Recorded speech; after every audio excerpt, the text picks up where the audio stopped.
Well, this morning we are going to enter the famous Glacier National Park. With the big red bus. Tours, right? Little red bus. Is it called big red bus or little red bus? Oh, heck if I know. Whatever it is, we're going to take the bus because I've driven it before on a motorcycle. And when you're driving, because it's such a treacherous ride, you really can't see. So we're going to take the bus and we're going to do the ride to the sun. Hopefully the sun will be out. It's out right now, but it's cloudy.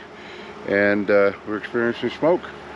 Yep, a little bit here and there. It was a lot clearer than yesterday. Forest fires are all around, and we'll just have to deal with them. So come on, and let's see what this day brings us.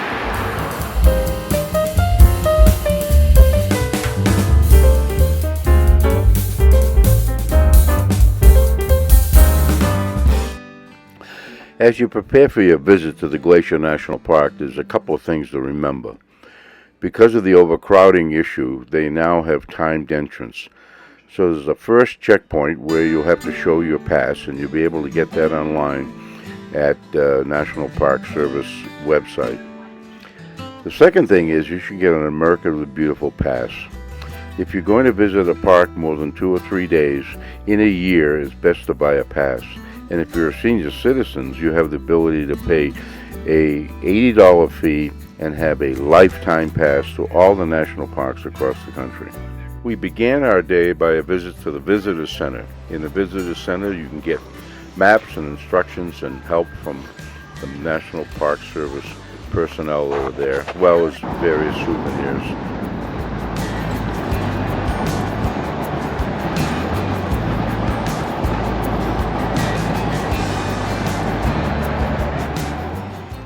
After visiting the Apgar Visitor Center, we moved on a little bit north from the lake, about 7 or 8 miles, to the Lake McDonald Lodge. At the lodge is where we're going to meet the red bus and start our tour to the ride to the sun. The Lake McDonald Lodge is very important because in the beginning, when the park opened in the 1930s, it was the only way you could get to the lodge is by boat. So the front of the lodge is actually facing the lake. The lodge is very interesting, has a lot of interesting architecture and artifacts, and we took the time to walk around and see what was happening. We also suggest that you make a reservation either for lunch or for dinner at in the dining room. It's a wonderful place to have a pleasant experience, and also the food is very, very good.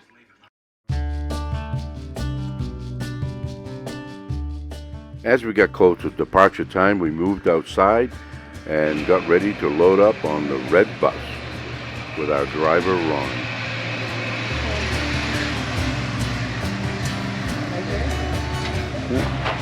So I'm here with Jammer Ron. He's called the Jammer because he grinds gears like crazy.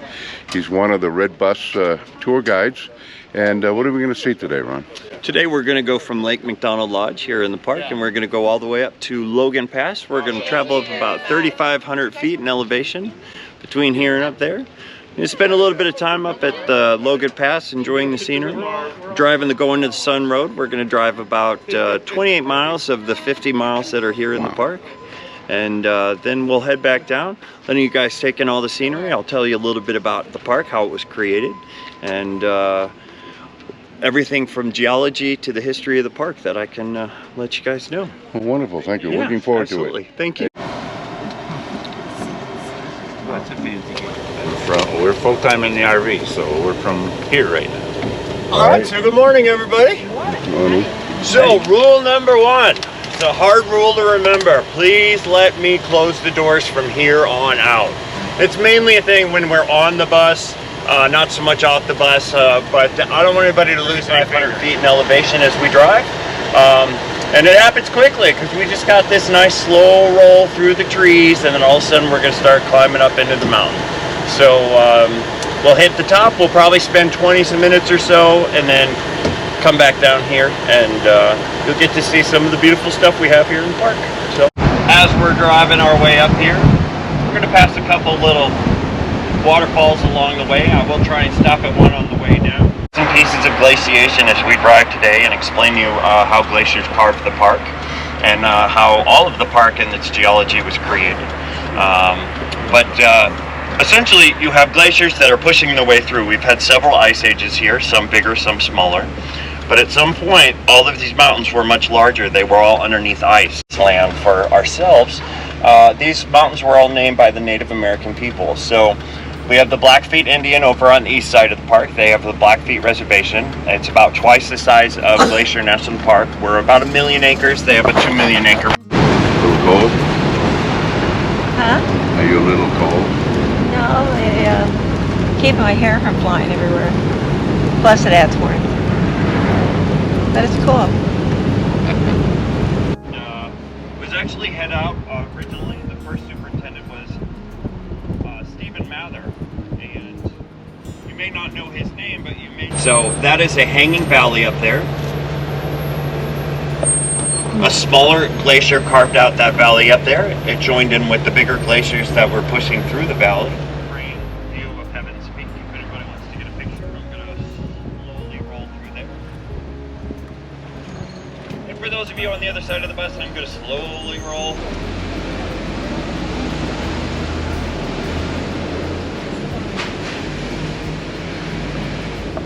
You guys can see this point up here. That's if you turn around. So I'm going to take you guys back in time 1.5 million years ago.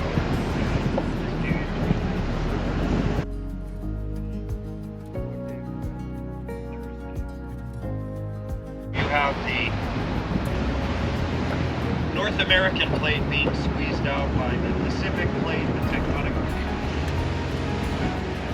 The mountains were all considerably higher, but then the ice ages came through and started to chisel them back down. We even have, yeah, there's a little tiny trickle coming down up there. Rain a little bit to see it, but that's Bird Woman Falls coming down from there, and that is fed by the... Well, lots of trees, lots of mountains, and a little bit of snow. And trickling waterfalls, not much in the area because of drought, huh?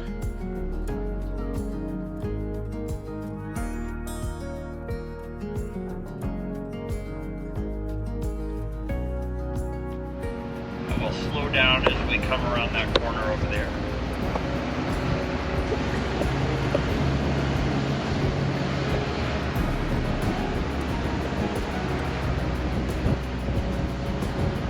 But also, as we're coming around the corner, you'll notice these are the retaining walls that they remove every fall and then put back in the spring.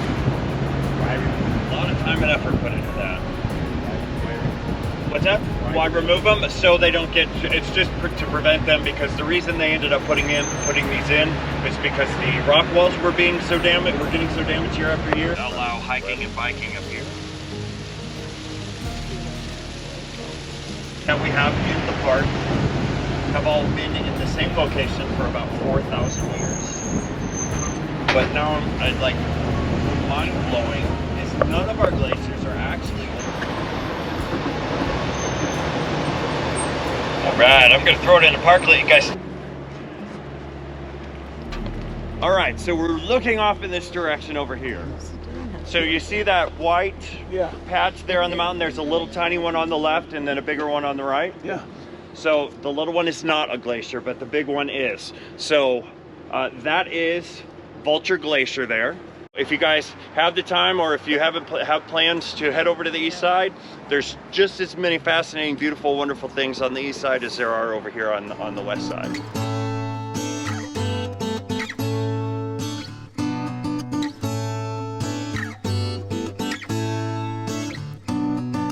Over here to this yellow line here. So we still have a bit of trickles coming out here.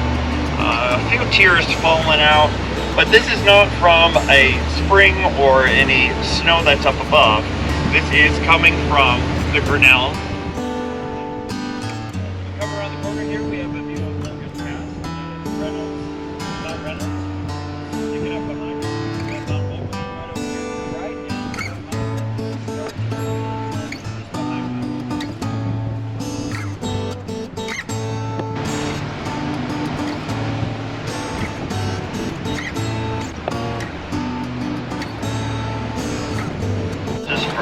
3 men that lost their lives.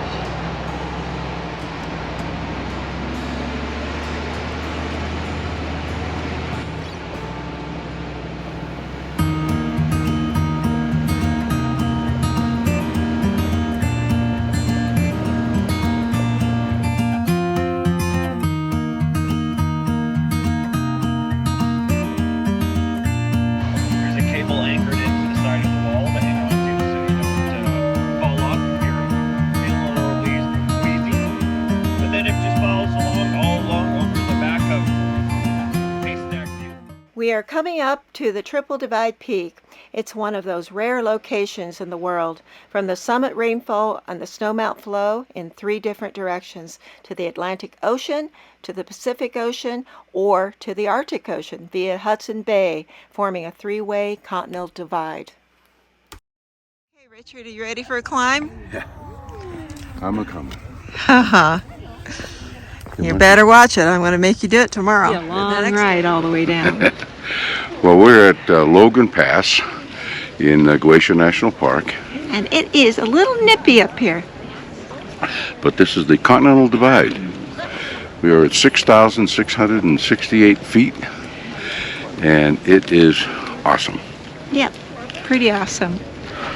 I was expecting to see some snow a little bit more, but, you know, it's a dry, hot summer. Yeah. And we haven't seen any animals yet. No bears, They're hiding. no elk, No no grizzlies. moose, no grizzlies, no moose. I'm thankful for the grizzly. That's what, a 4-inch paw? We did 4 feet tall. 4-inch paw and Oh, claws. 4-inch paw. The claws, yeah. Well, we're going to see maybe a squirrel. We saw a mountain squirrel. Not Little flat tails. They're cute little buggers. Hi there, baby. Hi there, sweetie. Yeah. Oh my gosh. We're hiking most of the trails.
lesson for you.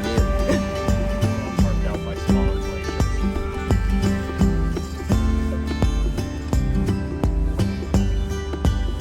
Now, I'm going to exit the vehicle so I can try and point out some glaciers.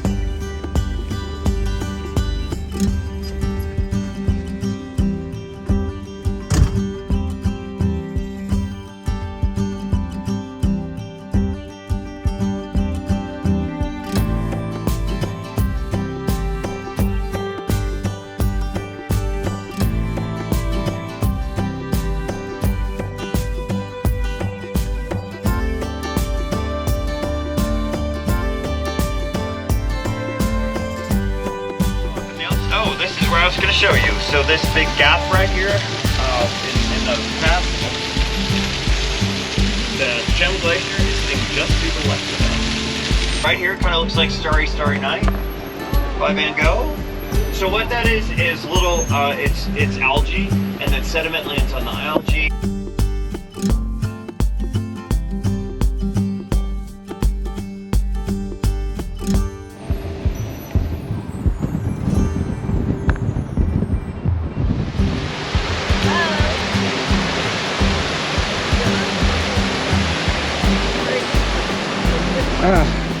Coming to the fall.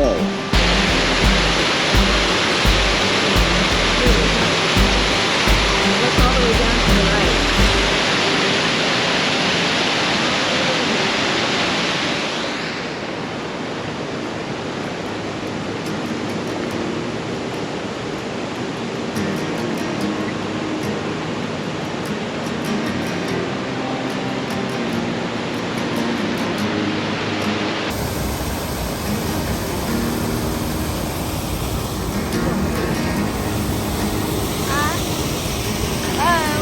Where are you coming?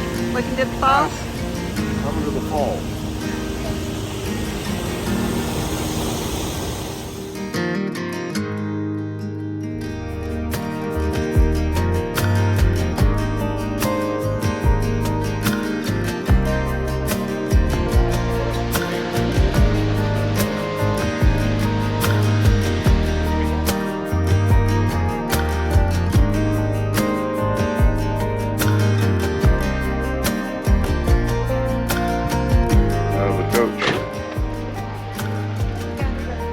It's a Ford.